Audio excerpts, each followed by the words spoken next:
ये बरेली से हैं, इनका नाम है सुंदर सिंह। इनका एक सवाल है, इन्होंने कहा है जब सब भगवान की इच्छा से होता है तो क्या पाप कर्म भी भगवान ही कराते हैं?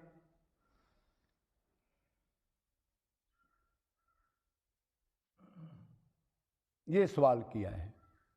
इसका मतलब ये है कि जो हम काम करते हैं क्या वो भगवान ही कराते हैं? पाप पुण्य लगा लो या पाप लगा लो, पुण्य भी इसके साथ ही आ गया, वो तो कर्म है ना। तो ऐसा नहीं है, इसको अच्छी तरह समझ लो। पहले एक वीडियो डाला था तो कई लोगों ने कमेंट किया कि जी भगवान के बगैर पत्ता नहीं हिलता, आप गलत कह रहे हो। तो उसको थोड़ा समझ लेना चाहिए, जिद लगाना अच्छी चीज़ नहीं है, जिद लगाने का समय नहीं है। तो भगवान की भक्ति सेवा का समय, जिद जिद में जाके नरक भी मिल जाएगा और बाद में फिर बहुत बुरी दुर्दशा होगी, फिर छुड़ाने वाला कोई नहीं होगा भोगे बगैर। तो अब इसको समझना पड़ेगा कि भगवान की कोई इच्छा नहीं होती। भागवत वगैरह में कहा गया है जीव ही अपना दुश्मन है और जीव ही अपना मित्र है। एक बार अच्छी तरह समझ लेना चाहिए आपने, भगवान का कर्म करने में कोई रोल नहीं है। भगवान ने मनुष्य शरीर दिया दया से, ये विवेक दिया। विवेक किसको कहते हैं? बुद्धि से ऊपर एक विवेक होता है, किसे कहते हैं? हाँ, विवेक कहते हैं अब मैं कौन हूं, क्या करने आया हूं, सत्य क्या है, असत्य क्या है, दुख क्या है, ये क्या है, कहां जाना है। तो भगवान ने विवेक दे दिया। अब भगवान ने कर्म करने की शक्ति दे दी, भगवान हरेक के हृदय में अंदर बैठ गया। ठीक है, जो परमात्मा है वो सबके हृदय में बैठ जाता है। जो चतुर्भुज रूप वाला है वो सबके हृदय में बैठा है। एक तरफ चतुर्भुज रूप में बैठा है बैकुंठ में, एक तरफ सूक्ष्म रूप में सब जीवों के अंदर बैठा है। क्यों? वो कर्म करने की आत्मा को शक्ति देता है, वो शक्तिमान है और ये उसकी शक्ति है। वो पावर हाउस है और ये मीटर है। तो पावर हाउस से तो मीटर में लाइट आएगी, उसका कनेक्शन काट देंगे तो फिर 0/100। तो भगवान ने कहा जीव ही अपना दुश्मन है, जीव है मित्र है। तो कहा भगवान फिर आप कौन हो, आप क्या करते हो? अब मैं तो अनादिकाल से इसको बीच बीच में मनुष्य शरीर देता हूं और शास्त्र बना दिए मैंने, वेद बना दिए, संत बना दिए, ये उनसे जाके ज्ञान ले और अपना असली कल्याण करे। तो भगवान फिर आप ही इसका कल्याण कर दो, आपका पुत्र है, दुखी है, तो फिर आप क्यों नहीं कर देते? तो भगवान कहते हैं ये मेरे को मानता ही नहीं है पूर्ण रूप से, मैं क्या करूं? ये तो जो बनावट की चीजें, ये शरीर के संबंधों को मानता है, मेरे को माने तो मैं कल्याण कर लूं।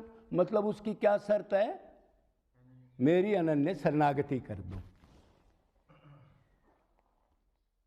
तो अभी आप ये देख लो, जैसे एक जज होता है, दो जीव उस पर, दो जीव जाते हैं मुकदमे जाते हैं ना, दो वकील होते हैं। तो जज ने वो कर्म नहीं कराया, जज ने तो फाइल गई, उसको पढ़ा और ठीक जज होगा। आजकल के तो जज बिके हुए हैं, बाई चांस कोई ठीक हो तो ठीक ठीक उसका न्याय दे दिया, उसको दंड दे दिया। उसका कोई मतलब नहीं है, उसकी कोई दुश्मनी नहीं है किसी से, अभी कोई दुश्मनी है इनकी। ऐसे ही भगवान न्यायाधीश है, एक तरफ से न्यायाधीश है और एक तरफ से अंदर बैठ के शक्ति भी दे रहा है।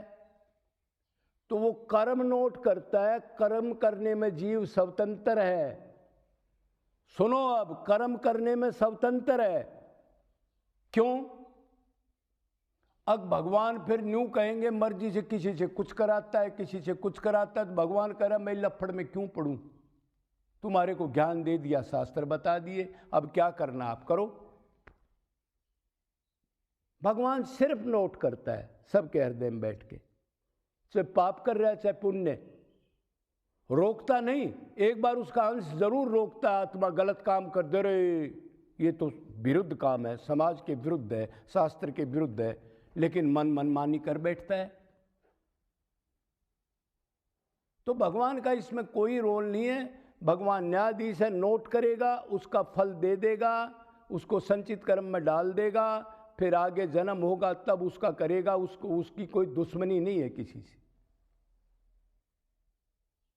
जैसे आपको बिजली दे दी, इसको बिजली समझो आप, तो उस बिजली से आप कुछ भी चलाते हो, कितनी मशीन चला सकते हो, कहीं चारा काट सकते हो, कहीं आटा पीस सकते हो, कहीं उससे बर्फ जमा सकते हो, कहीं उससे गर्म कमरे को कर सकते हो, और ज़्यादा दुखी हो तो कहीं बिजली के तार पकड़ के मर भी जाते हैं लोग। मर जाए तो भगवान क्या करे। ऐसे ही उसने मनुष्य शरीर दिया और विवेक दिया। अब जो जीव करेगा वो नोट करेगा, नोट करके उसका भुगतान जरूर कराएगा। गीता का यही वसूल है, जो कर्म करता है इंसान वैसे फल देगा। तो अब आप अच्छी तरह समझ गए होंगे, अब भगवान न्यायाधीश हैं, नोट करेंगे, फल देंगे। अच्छा करोगे तो अच्छा, बुरा करोगे तो बुरा। और वैसे शास्त्रों में बुरा कर्म तो लिखा ही नहीं, किसी जीव को सेधना, छल कपट करना, झूठ बोलना, ये तो इधर भी दंड मिलता है, तो बुरे कर्म का तो अधिकार नहीं है। अब आप कहोगे तो हम तो भगवान को अर्पण कर देंगे, तो अच्छा कर्म करोगे उसका 10 गुना भगवान को देगा, बुरा करोगे उसके 10 गुना और दंड देगा। कर लो, कर लो, भोगना तो पड़ेगा बेटा। तो कर्म करने में भगवान का कोई रोल नहीं है, सिर्फ शक्ति दे करके विवेक करिए, चोला दे दिया आपको, बस नोट करेगा, फल दे देगा। और जो उसकी शरण जाएगा उसकी सारा काम करेगा, योगक्षेम भी मेहनत करेगा, उसकी रक्षा भी करेगा, उसके प्रारब्ध में भी मदद करेगा। इसलिए भगवान ने कहा ना मैं किसी का मित्र हूँ ना दोस्त हूँ, लेकिन जो मेरा ही अनन्य चिंतन करता है, मैं उसमें वास करता हूँ, वो मेरा है, मैं उसका हूँ। तो समझ गए होगे, ज़्यादा कहने की कोई जरूरत नहीं। इसलिए बोलो वृंदावन बिहारी लाल की, सद्गुरुदेव भगवान की जय जय।